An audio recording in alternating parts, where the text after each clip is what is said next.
to save through implementation of new technology. So with an on-premise ERP system, you're seeing a significant upfront investment. That's because you're getting perpetual licenses to these systems. And there are also ongoing costs as well. So we talked earlier about on-premise systems being hosted on your own networks and servers. And so you have to pay in order to procure that infrastructure and then maintain that infrastructure. With a cloud model, all of these costs are baked into the subscription fee. So by paying a generally annual subscription fee, you're covering the license costs, you're paying for the infrastructure, and you're paying for support and maintenance. With a cloud system, you no longer need to retain your own internal experts to support and maintain the ERP system, and you're not paying for separate support and maintenance, but again, you're paying a single subscription fee.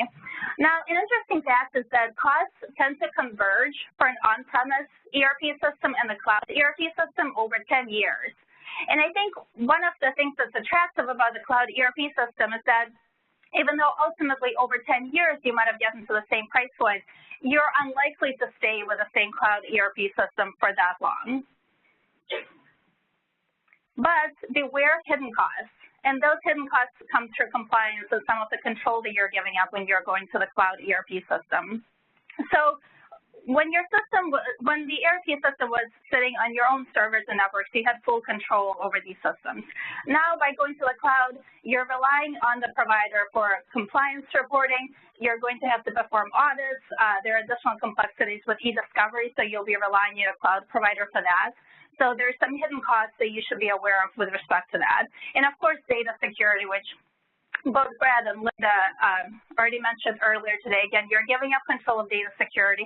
Data is no longer sitting behind your firewalls, but now you're relying on the cloud provider for data security. And there's a bit of a debate about whether you're actually better off by relying on the cloud provider, because presumably data security is critical to their business. And the issue there is that cloud providers might be better at data security, but it's a one-to-many model.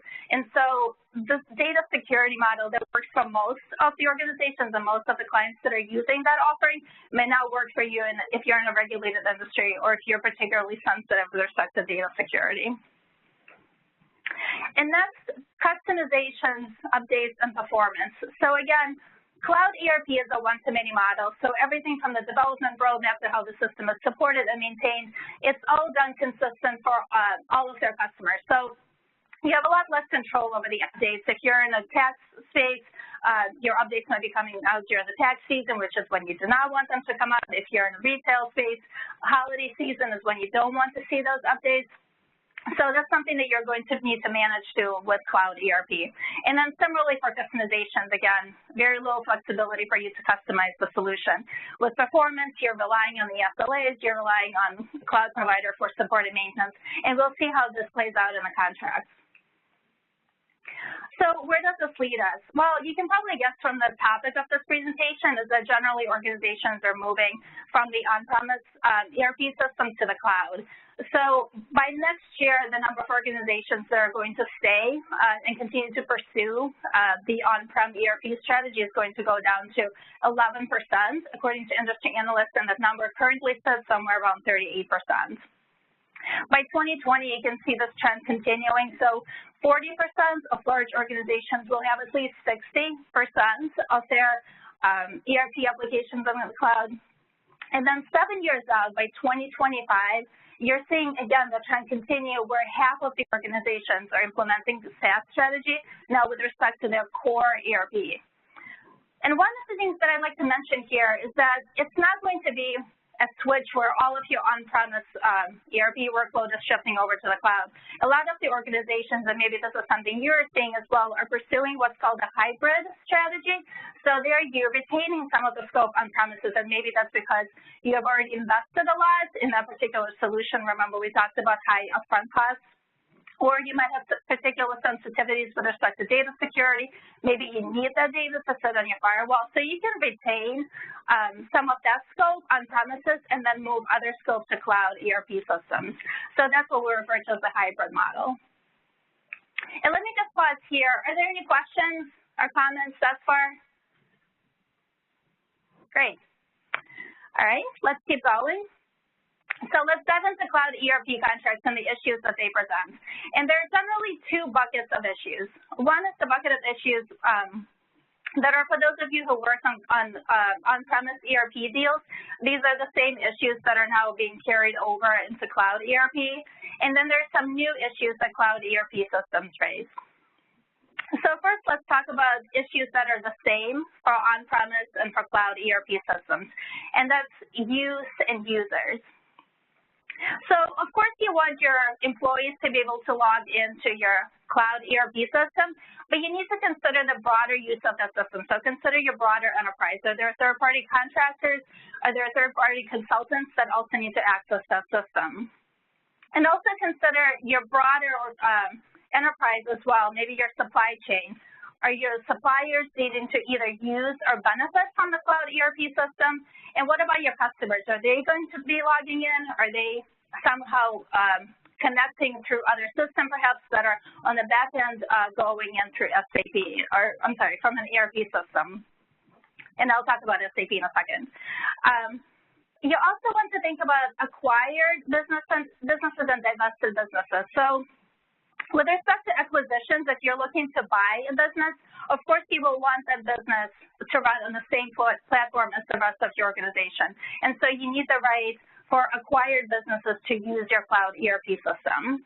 And for divestitures, it's the flip side of that. So if you're selling a business that's using a cloud ERP system now, you want them to continue to use that for a transitional period, like 12 to 24 months. Otherwise, you might run into issues with the valuation of that business, and otherwise just persuading someone to buy a business that may or may not be able to operate after the sale closes. So the reason I mentioned SAP earlier is to highlight this issue of indirect use. A couple of years ago, this case came out of the UK, but I think it's helpful in understanding the issue of indirect use. So SAP sued Diageo in the UK a couple of years ago, and Diageo, for those of you who might already know this, it's a large beverage manufacturer over in the UK. So in 2004, Diageo had licensed an on-premise ERP system, and they also licensed what's called engines. And these engines allowed Diageo to connect SAP to third-party systems. So fast forward a few years, Diageo procures the Salesforce.com solution. They implement a couple of those systems that on the back end are connecting to the SAP system. And just to give you a sense of how those systems were used, they were used by Diageo sales reps, customers, and distributors. So it's a really broad range of users. SAP sued Diageo, arguing that all of these users, so think about this, again, sales reps, customers, and distributors of a consumer-facing beverage manufacturer. SAP is arguing that all of these users are actually accessing SAP. And so SAP is seeking £54 million in damages. These damages are based on license fees and support and maintenance fees. And the reason that I highlight this case is because the use of these systems by Diageo and SAP's arguments are very typical. Probably a lot of your organizations are running ERP systems that are connecting to other systems. And as we're expanding the digital transformation, a lot of your organizations are probably pursuing a digital strategy. You will continue to do that. You're going to be interconnecting systems, whether it's on-premise or cloud. And so the use by Diageo of these systems is not at all unusual. So what do the courts say? Well, the court said that all of the users of Diageo's Salesforce.com-based systems accessed the SAP ERP system. And note here that the court did not make a distinction between direct access and indirect access. It was just all access. And therefore, the court concluded that all of these users needed named user licenses. So where does this leave us? Well, when you're licensing cloud ERP systems, you need to be very careful in how you define users and use. So you need to account not only for people who are actually logging into the system, but you need to be clear about how these usage metrics are calculated and what gets counted and what's not. And let me just give you a quick example here. If your business clients, for example, are expecting 1,000 of your employees to log into a cloud ERP system, and that's what they're basing their budgets on. And actually, it turns out that all of your customers and all of your suppliers and all of your distributors need licenses as well, that's going to be an exponentially higher number than what your business team might have been forecasting. And so this is an issue that sort of looks like a legal issue, but really has very direct implications on your business as well. And so it's important to be clear, again, about how use is counted and what does and does not count. And ideally, you would have express language stating that, it's only people who are logging into the system, or it might be another metric, but you need to be clear about what that metric is. You also want to consider systems that are pulling data or uploading data to the ERP system. And that's because you might run into those issues there as well. So maybe it's not your customers that are submitting orders and somehow accessing the back-end ERP system, but you're just generating reports. And you don't want every person who is reading those reports or pulling those reports indirectly to count as a user, for example, to count towards another metric, again, that can change the business case and drive up your subscription fees in a way that perhaps was not anticipated by the business. So with that, you can see that it's critical to have the right to dispute fees in cloud deals. And some of the cloud providers might say, well, your subscription fees are in the attachment. There shouldn't be any need to dispute those fees. And yeah, that's true for the particular metrics that you're licensing and that are described in the attachment, but your business is not static. So if you're adding users or if you run into some of these issues where additional users might be added or they might be counted, you certainly need the right to dispute those fees. So withholding disputed fees is key. You also need the right, you need to limit the vendor's right to terminate the agreement. So ideally, it would just be for non-payment of undisputed amounts, and those amounts should be material. This is a really important right, your termination right, and it's important to limit vendors' termination right as well. Often you might see cloud ERP vendors trying to get broad termination rights for any breach by any material breach. And here we really think that the only basis should be non-payment. If there are other specific concerns, you can certainly address that. But you're relying on these cloud ERP systems, and you don't want the vendor to disrupt your business by invoking termination. Along the same line, it's important to provide for a contested termination. So what this protects you against is a wrongful termination or termination right that the vendor is invoking, and you think that that's not a proper basis to terminate. The contested termination provision would give you the right to continue to use that cloud ERP system while the dispute is being resolved.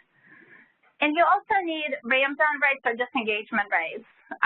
If you've dealt with cloud ERP providers or perhaps other cloud providers that tend to say that the only thing that you should need to move off of their service is your data. And that's critical and it's important, but it's not the only thing. And if you work through the implementation of a cloud ERP system, you know that there's still some difficulties associated with that. And in your transition from on-prem to the cloud, you've now given up your internal experts. So you no longer have folks in-house who can help you with transition. You will almost certainly be relying on professional services by this cloud ERP provider to tell you how the various connection points work in order for you to be able to replicate that. And remember that what the cloud provider is trying to do is lock you in for that 10-year period and make sure that they keep getting their subscription fees, whereas one of the main reasons probably for you moving from on-premise ERP to the cloud or selecting cloud ERP in the first place is to get flexibility. So you want to see that flexibility reflected in your cloud ERP contract. And of course, indemnities and limitations of liability, these continue to be critical points. For indemnities, the vendor should still be responsible for any particularly third-party claims that might come up due to their acts or omissions or breaches of contracts. And on limitation of liability, again, consider potential risks associated with a cloud ERP system, and here data security and data privacy tend to be the more controversial points, and we'll continue to talk here today about the various challenges that those issues present.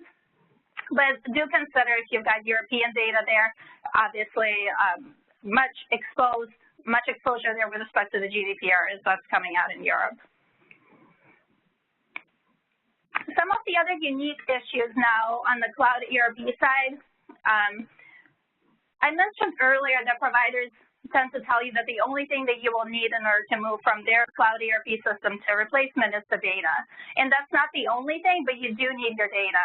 So you do need a firm obligation to be able to access your data and to extract your data at any time. And let me give you a scary story there. Brad and I were talking to a client recently who is trying to move off of a cloud ERP system, and they have spent 2 years trying to get their data out. And this is with a large provider. So don't take it for granted that the data is going to be there, that you're going to be able to readily export the data. This is a key protection for you to get on the contract and make sure that you're getting your readable data.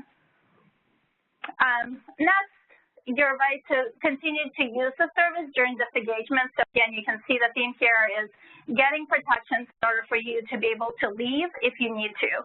So we've talked about professional services that you might need from the cloud provider. We've talked about getting your data out.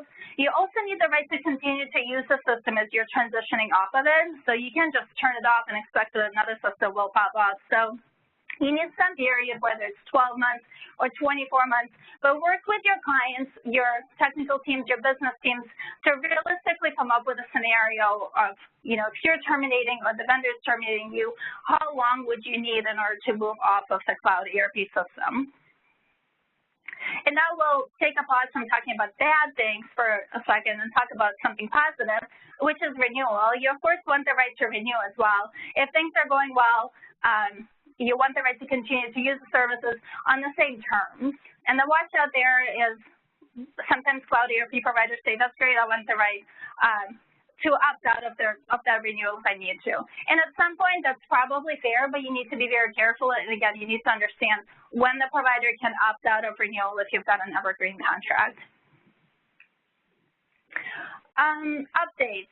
So this one is unique to cloud deals and becomes particularly important in cloud ERP deals. You probably have all seen hyperlinks that the providers love to insert into the agreements, and of course that gives them the right to change these terms unilaterally. So you want to mitigate the risk as much as you can, and that varies depending on the deal and depending on the provider. Ideally, you would be able to lock down those terms, meaning the provider just gives you PDF or gives you Word documents of those terms and they get attached to the contract. If you can't get that protection, then you should focus on the order of precedence and making sure that the documents that you're spent months negotiating take precedence over lower priority documents, particularly the hyperlinks that the vendor can just update unilaterally. And sometimes we succeed in getting what we refer to as the knockout clause, where you say that, for example, all of the termination rates are addressed in the master agreement. And this helps you avoid the issue where the supplier might have agreed to limit their terminations to non-payment in the master agreement, but then in the support exhibit, they've given themselves additional termination rates to terminate for other breaches. So again, that's a potential mechanism that allows you to knock out terms that are inconsistent or that are already covered in the master terms. Of course, one of the issues that you run into with using the order of precedence is that the types of things that the provider might be changing in these hyperlinks may not necessarily be inconsistent with what you have negotiated, but they're still imposing additional obligation on you, for example, storage requirements. And so another approach that you can use is including a clause that says that the provider is not supposed to degrade either the services, which they generally seek the right to do, or degrade some of these exhibits to make services more expensive for you or to impose additional obligations on you. And finally, advance notice of changes. So again, this goes to changes to the cloud service as well as changes to the exhibits. You don't want to be going out to the provider's website once a month to see what's new and different in the terms that probably should have been in your contract in the first place. So you want to require the provider to affirmatively tell you about any of these changes. With respect to performance, remember we said that when you're moving from the on-premise system to the cloud system, you're giving up some of that control, and you're also giving up control over the performance. So you're now relying on the cloud provider for that. So unfortunately, we found that cloud ERP contracts tend to have weak warranties where providers don't even deem it important enough to give you the same warranties that they would have given you on the on-prem side. So we do find success building in those basic warranties, but that's something that you need to go through the process of negotiating. So non-infringement tends to be an important one, but you do want to you do want to look through the warranties and make sure that the provider is at least making basic commitments with respect to things like viruses, the labeling code, and also subcontractors. So cloud providers tend to seek broad rights to subcontract the services, and that's very different between on-prem and cloud. For the on-premise offering, all you had to worry about was the provider subcontracting their support and maintenance obligations. But now on the cloud side, they could subcontract any part of the service. So generally, it's difficult to get approval rights over subcontractors, but you should be expecting to get notification of the subcontractors. You should be able to understand what services they're providing and have the right to object to them. Now, depending on the provider, you may be able to actually prevent the supplier from using that new subcontractor with respect to whom you have significant concerns, or if you can't get that, then you should be seeking a termination right, again, if you have reasonable concerns about that new subcontractor. And one of the unique things about cloud that I'd like to highlight here that I touched on earlier is if you've got a cloud ERP provider that's relying on a different platform provider, sometimes you may see the cloud ERP provider disclaiming liability or responsibility for the platform portion of the environment. And we do think that it's appropriate to push back against that, because otherwise you're sort of in the same situation where if you had used a hosted services provider, you wouldn't have had any protections vis-a-vis the hosting, which of course you would have never done on the on-premise side. So it is the cloud ERP provider that selected the platform provider, and whether they've got good terms or bad terms, that's something that they should be able to resolve, and they need to maintain responsibility and liability, because you're looking for a system that you're accessing via web browser. You're not looking for a system that that you can only sometimes access via web browser, but you don't exactly know when it may or may not be there. And then a few more points on performance. So again, you're relying on the provider for that availability and for the performance of the cloud system. So do read those service level exhibits. Make sure that the service levels are measuring things that are important, like availability. There are meaningful credits associated with the provider's failure to meet those service levels. And read through the process of how you can go about collecting those credits as well, because sometimes the availability might sound good. It might be 99 point something. There might be a meaningful penalty associated with that, but the process of getting the credit is so cumbersome that really the credit becomes illusory. So depending on the provider, you may or may not be able to change that, but at least your business team should understand what their chances are of getting a real service level credit if the cloud ERP system is not working as it should. With respect to maintenance and support, again, it's important to read carefully through those documents to get an understanding of how the provider is structuring their support for the cloud ERP systems.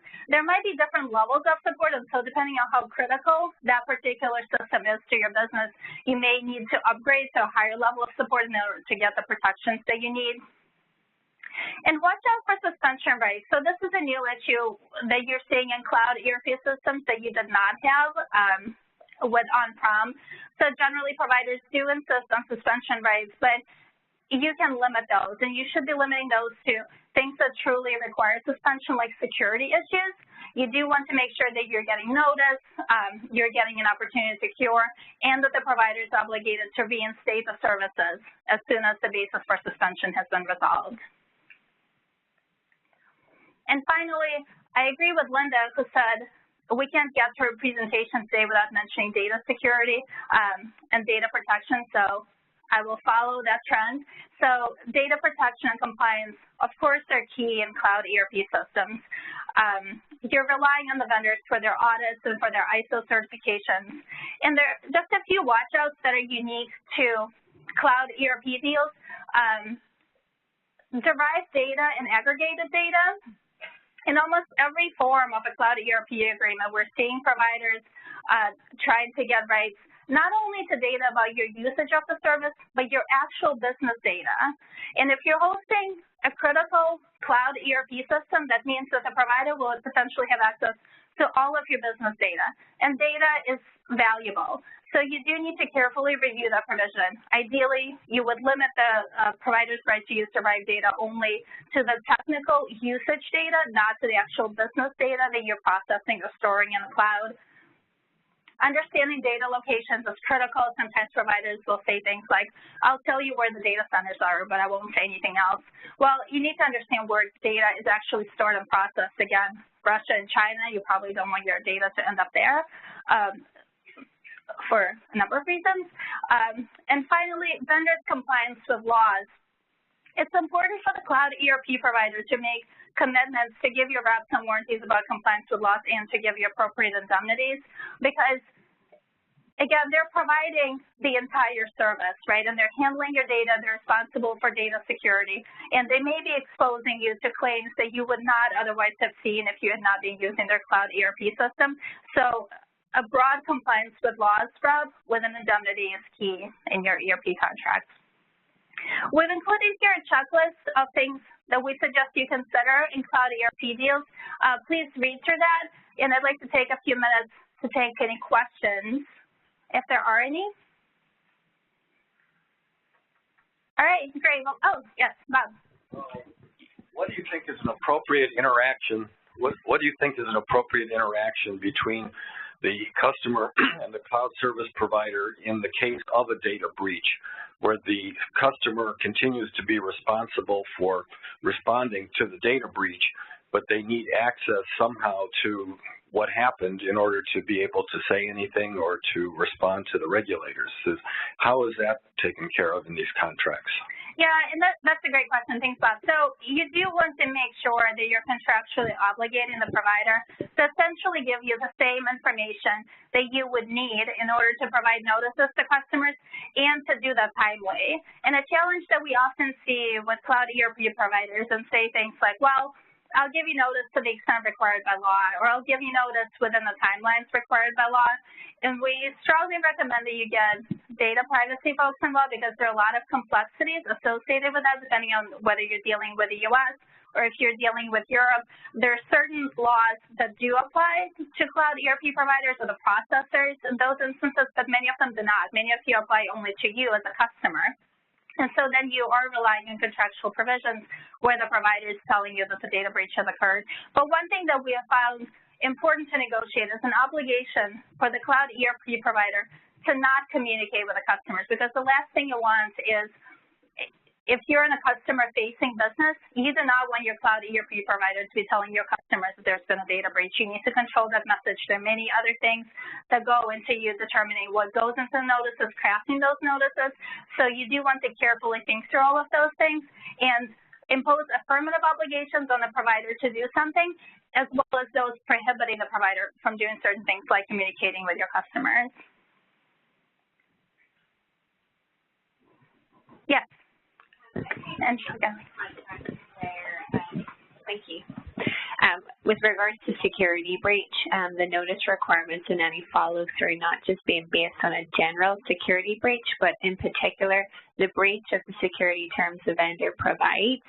So that would say if they, attach an appendix with their specific security requirements, so they're saying it's only if we breach what we say we'll do. What's your thoughts on agreeing to that more limited ability to get breach notification and mitigation? We generally do see those types of obligations tied to vendors' obligations. And so it's critical for your InfoSec group, for the security groups, to do a gap analysis on the security requirements so that you understand what the security obligations are and how they match up to your requirements. So ideally, if there is a one-to-one match and you're comfortable, then presumably the provider will be providing notices to you under similar circumstances where you would have triggered that same process internally if that breach had occurred. But the challenge, of course, that you have is that sometimes there are gaps. If you have tightened security requirements, then perhaps vendors' obligations would be weaker than what you would have done internally. And it's certainly one of the more difficult areas. Now, we also find that providers tend to want to change their security obligations. So they might tell you what they're doing today, but their security standards might evolve. So in situations where you do have heightened requirements, then you need to spend more time. And maybe you're using your own security appendices and you're saying, here are the requirements that you need to meet provider. And if you breach any of these obligations, then you need to tell me that there's been a security breach.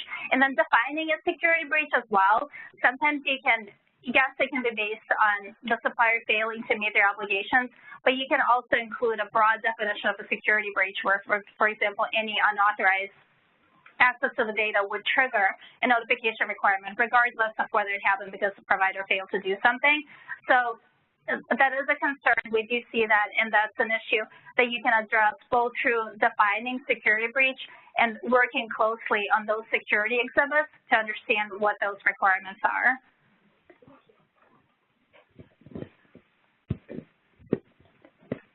Any other questions before I let you guys go to break?